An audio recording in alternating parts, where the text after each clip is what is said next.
내가 누구이며 어떤 존재로 살아가야 하나? 굉장히 큰 질문입니다. 여러분이 어떤 형편에 있든지 간에 이 질문에 대해서 마음으로 잘 정리되어서 답을 할 수 있으면 얼마나 좋겠느냐. 저는 여러분께 아주 근본적인 질문을 하나 드리고 싶습니다. 여러분 누구입니까? 나는 누구입니까? 우린 누구입니까? 누군가는 이름으로 자신을 소개할 수 있습니다. 누군가는 직업으로 자신을 말할 수 있겠죠. 또 누군가는 사회적 지위로 자기 자신을 소개할 수도 있겠죠. 아니면 가족 관계로 나는 누구이다 이렇게 말할 수 있습니다. 그런데 여러분 이 모든 것이 사라진다면 과연 난 누구일까요? 한 심리학의 연구에 따르면 현대인들 중에 자신이 누구인지 명확하게 답할 수 있는 사람은 놀랍도록 너무나 소수라는 거예요. 너무나 적다는 거예요. 우리는 거울을 보면서 외모를 확인하게 됩니다. 통장 잔액을 보면서 능력을 확인하기도 하죠. SNS를 하면서 좋아요 숫자를 자기의 가치로 확인하기도 합니다. 그러나 거울이 깨지고 통장이 비고 그리고 좋아요가 사라지게 되면 나는 어디에 서야 합니까? 정체성이 흔들리는 시대입니다. 세상은 끊임없이 너는 이런 사람이야, 너는 저런 사람이야 라고 평가합니다. 성공하면 대단한 사람이 되고 실패하면 보잘것없는 사람이 됩니다. 세상의 기준은 수시로 변하죠. 그 기준에 맞추려다 보면은 우리가 지쳐갑니다. 한 청년의 이야기를 나누고 싶습니다. 그 청년 어릴 때부터 공부를 잘했던 것이죠. 주변의 기회들을 한 몸에 받았습니다. 그런데 대학 입시 실패를 했어요. 자, 그 청년의 입장에서는 저는 이제 아무것도 아닌 것 같습니다. 성적이 곧 자신의 정체성이었다고 믿었는데 대학 입시 실패를 한 거예요. 그런데 이런 경험이 어디 그 청년에게만 해당되는 내용은 아니잖아요. 그러나 오늘 베드로 전서 1장 17절에서 23절의 말씀은 우리에게 세상에 줄 수 없는 정체성을 선언합니다. 이 정체성은 성공에 달린 것도 아니었습니다. 건강에 달린 것도 아니었습니다. 사람들의 평가에 달린 것도 아니었습니다. 하나님의 그리스도 안에서 우리에게 선언하신 영원한 정체성이에요. 오늘 이 말씀 앞에서 성경이 말하고 있는 우리 자신의 정체성이 무엇인지, 그리고 그 정체성에 걸맞는 삶이 무엇인지를 함께 살펴보겠습니다. 먼저 나는 누구인가? 여러분 17절에서 19절까지 쭉 같이 한번 읽어보자. 같이 읽겠습니다. 외모로 보시지 않고 각 사람의 행위대로 심판하신 이를 너희가 아버지라 부른즉 너희가 나그네로 있을 때 두려움으로 지내라. 너희가 알거니와 너희 조상이 물려진 헛된 행실에서 대속함을 받은 것은 은이나 금같이 없어질 것으로 된 것이 아니요 오직 흠없고 점없는 어린 양 같은 그리스도의 보배로운 피로 된 것이니라. 먼저 베드로는 우리가 누구인지를 분명히 선언합니다. 너희가 나그네로 있을 때 두려움으로 지내라 그렇게 말씀합니다. 성도는 이 땅에서의 나그네입니다. 이 세상이 나의 영원한 집은 아니잖아요. 우리는 더 나은 본향을 향해 걸어가는 순례자입니다. 나그네라고 하는 단어가 중요하죠. 나그네는 정착하지 않습니다. 나그네는 이 땅의 것을 영원한 것으로 여기지 않습니다. 나그네는 언제나 더 나은 곳을 향해 걸어가고 있습니다. 그런데 이 나그네된 우리에게 베드로가 선언하는 영원한 정체성을 우리가 발견하게 됩니다. 아까 읽은 대로 너희 조상이 물려준 헛된 행실에서 대속함을 받은 것은 금이나 없어질 것으로 된 것이 아니요 오직 흠없고 점없는 어린 양 같은 그리스도의 보배로운 피로 된 것이니라. 대속이라는 단어를 여러분 주목하십시오. 대속, 노예를 해방시키기 위해서 지불하는 몸값. 당시 로마 시대에는 노예 시장이 있었습니다. 노예는 주인이 정한 값에 팔리고 사기도 했던 것이죠. 노예에게는 자기 값을 정할 권리가 없습니다. 누군가 몸값을 지불해야만 노예는 자유를 얻을 수 있는 것이죠. 우리는 원래 죄의 노예입니다. 조상 때부터 물려받은 헛된 행실 이렇게 나와 있는데 굉장히 이게 뭘까 되면요. 하나님 없이 살아온 삶의 방식이에요. 오늘 본문에 헛된 이 단어를 한번 찾아보니까 헬라어는 마타이오스라고 하는 단어인데 그 마타이오스의 뜻은 바로 뭐냐면 방향도 결과도 없이 그저 흘러가는 삶. 목적도 방향도 결과도 없이 흘러가는 삶. 그걸 헛된이라고 하는 단어에 포함시켰던 거죠. 조상이 물려준 헛된 행실. 유대인이나 이방인에게 해당하는 그런 생활 양식인데 하나님이 아닌 세상의 기준으로 사람을 평가하는 것. 목적에서는 하나님의 영광이 아닌 자기의 영광과 자기의 이익을 위한 삶. 관계에 있어서는 사랑이 아닌 이익과 계산으로 사람을 대하는 것. 두려움에서는 하나님을 두려워하지 않고 사람의 눈치를 보는 것. 의지에 있어서는 기도와 말씀이 아닌 자기 힘과 세상의 방법을 의지하는 것. 이게 조상으로부터 물려진 헛된 행실이에요. 전체를 다 아우러서 이야기하면 하나님과 관계없이 살아온 삶의 방식, 삶의 태도. 그런데 그런 사슬을 끊기 위해서 누군가 몸값을 지불해야 합니다. 그런데 그 몸값이 무엇입니까? 은도 아니고 금도 아니에요. 베드로는 분명히 말하죠. 은이나 금같이 없어질 것으로 된 것이 아니요. 이 세상에서 가장 귀한 거 흠 없고 점도 없는 어린 양 같은 그리스도의 보배로운 피로 된 것이에요. 구약에서 유월절 어린 양을 우리가 기억하잖아요. 출애굽 당시 이스라엘 백성들은 어린 양을 잡아가지고 문설주와 문인방에 문설주는 이렇게 세로로 문인방은 가로로 되어 있는 거기에 어린 양의 피를 바르게 되면 죽음의 천사가 그냥 넘어가요. 바로 그 어린 양이 예수 그리스도의 예표입니다. 수천 년 전 그 유월절 어린 양이 이스라엘을 죽음에서 건져냈듯이 흠없고 점없는 어린 양이신 그리스도의 피가 우리를 죄와 죽음의 노예에서 건져내신 겁니다. 그걸 대속이라 그렇게 말하는 거죠. 사랑하는 성도 여러분, 여러분의 값이 얼마인지 아십니까? 세상은 여러분의 값을 학력으로, 스펙으로 혹은 재산으로, 외모로, 나이로, 능력으로 매깁니다. 그러나 하나님이 이미 여러분의 값을 치르셨어요.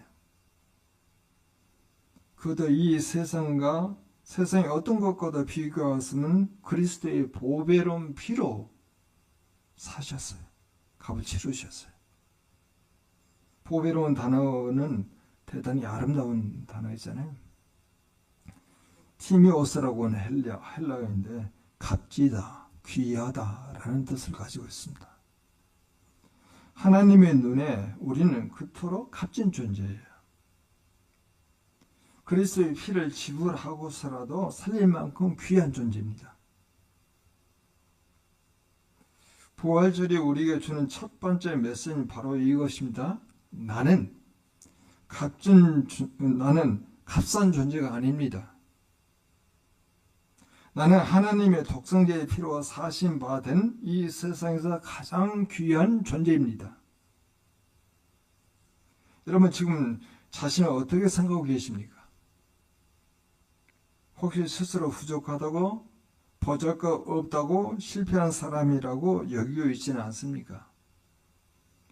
혹시 나 같은 사람이 하나님이 쓰시겠어? 라고 생각한 적이 있습니까? 오늘 이 말씀이 그 생각을 깨트리셔야 합니다.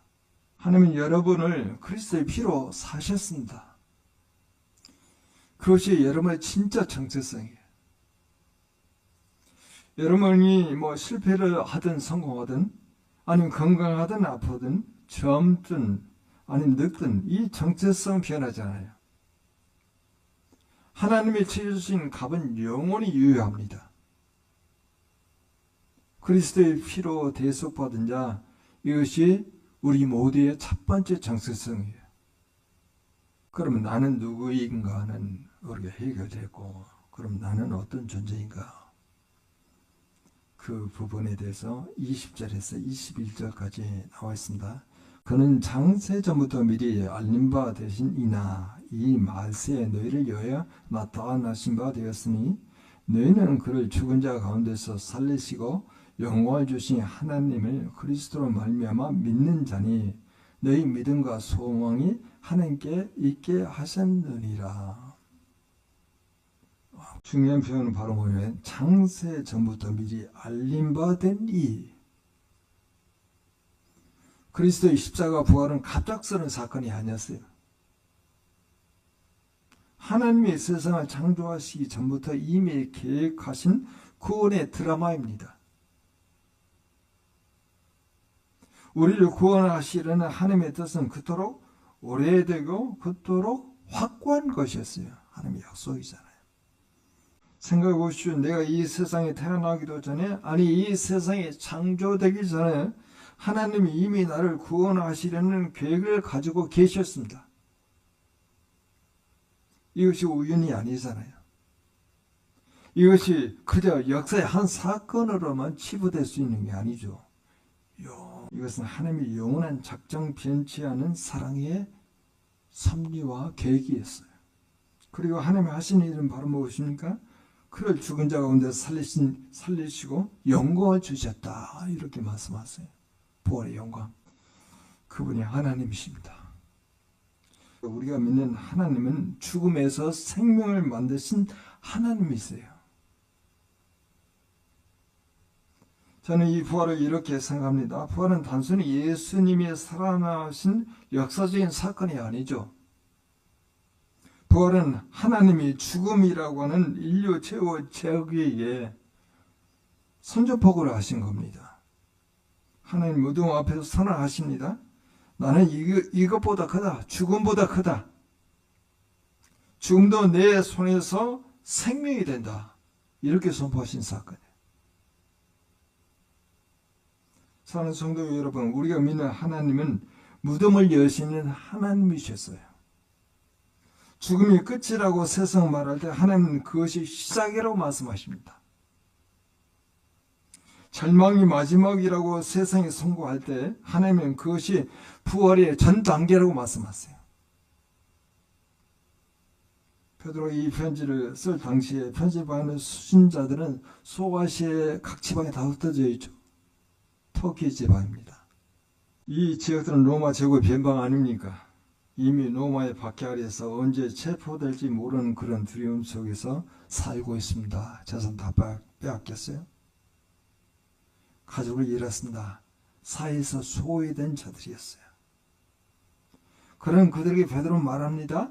너희 믿음과 소망이 하나님께 있다. 상황이 아무리 어려워도 무덤을 여신 하나님을 믿는 자에게는 소망이 있다는 거예요. 이것이 기독교의 신앙의 핵심이죠. 상황이 좋을 때만 믿는 것이 아니죠. 상황이 최악일 때도 무덤을 여신 하나님을 의지하는 겁니다. 제가 한 가지 물음을 드리고 싶습니다. 지금 여러분의 삶에 죽음과 같은 영역이 있습니까? 회복될 것 같지 않은 관계, 끝날 것 같은 꿈, 더 이상 기대할 수 없는 것 같은 상황이 있습니까? 부활의 하나님 바로 그 자리에 찾아오십니다. 하나님은 살아있는 곳이 아니라 죽을 것 같은 곳에서 부활의 역사를 일으키시는 분이세요. 여러분의 삶에 지금 다툼이 무엇입니까? 풀리지 않은 문제가 무엇입니까? 도무지 빠져나갈 수 없는 것 같은 그런 상황에 처해 있습니까? 오늘 부활의 하나님은 말씀하십니다. 나는 죽은 자도 살리는 하나님이다. 나는 무덤도 여는 하나님이다. 너희의 소망을 나에게 두라. 너희 믿음을 나에게 두라. 단순히 종교를 가진 사람들이 아니잖아요. 우리는 부활의 하나님을 믿는 소망의 사람들입니다. 이것이 우리의 두 번째 정체성이야. 그러면 나는 어떻게 살아가야 한가? 굉장히 큰 주제이죠. 22절에서 23절에 나와 있어요. 같이 한번 읽어보죠. 너희가 진리를 순종함으로 너희 영혼을 깨끗하게 하여 거짓이 없이 형제를 사랑하게 이르렀으니 마음으로 뜨겁게 서로 사랑하라. 너희가 거듭난 것은 썩을 씨로 된 것이 아니요 썩지 아니할 씨로 된 것이니 살아있고 항상 있는 하나님의 말씀으로 되었느니라. 이제 베드로는 이 정체성이 삶으로 어떻게 드러나야 하는지를 말합니다. 두 가지를 말씀하고 있는 것이죠. 말씀에 순종하는 삶, 우리 형제를 뜨겁게 사랑하는 삶. 먼저 말씀에 순종하는 삶입니다. 진리를 순종함으로 영혼을 깨끗이 하여, 영혼의 정결은요 감정적 체험에서 나오지 않아요. 뜨거운 눈물에서 나오지 않습니다. 진리의 말씀에 순종함으로 와요.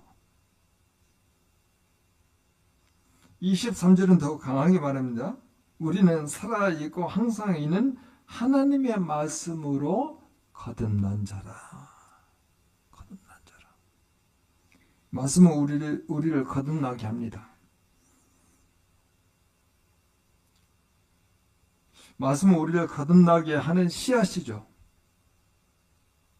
그 씨앗은 썩지 않습니다. 세상의 모든 것은 변하고 사라지지만 하나님의 말씀은 영원합니다. 여러분 생각해 보십시오. 씨앗이 땅에 심겨져야 싹이 나잖아요.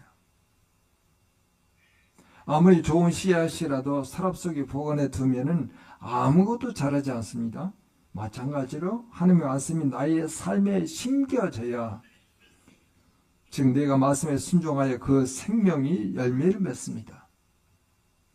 순종 없는 신앙은 땅에 심기지 않은 씨앗과 같아요. 그런데 솔직히 말씀에 순종하는 것이 항상 쉽지 않잖아요. 원수를 사랑하라고 하시는데 미운 사람이 너무 믿습니다. 먼저 화해하라고 가라고 하시는데 내가 왜 먼저 가야 하나 싶습니다. 염려하지 말라고 하시는데 걱정이 밀려옵니다. 11조를 드리라고 하는데 형편이 빠듯합니다. 그러나 바로 그 자리에서 그 불편함을 감수하고 말씀을 따르는 것이 순종이에요. 순종은 편할 때 하는 것이 아닙니다. 말씀이 나의 감정과 이성을 넘어설 때 그래도 따르는 거예요. 그것이 믿음입니다.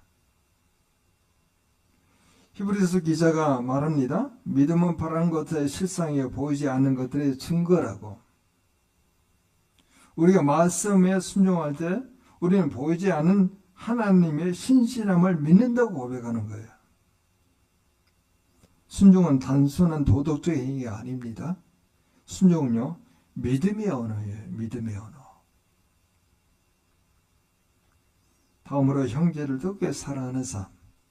마음으로 뜨겁게 서로 사랑하라. 여기서 뜨겁게라고 하는 단어를 제대로 한번 보셔야 하는데, 이것은요, 본래 활시를 최대한 당긴 상태, 힘을 완전히 쏟아부은 상태를 뜨겁게라고 하는 단어에 붙였어요. 사랑할 때 여력을 남겨두지 말라는 말이에요. 있는 힘을 다해 전력을 다해 사랑하는 것입니다. 그런데 주목할 것이 있어요.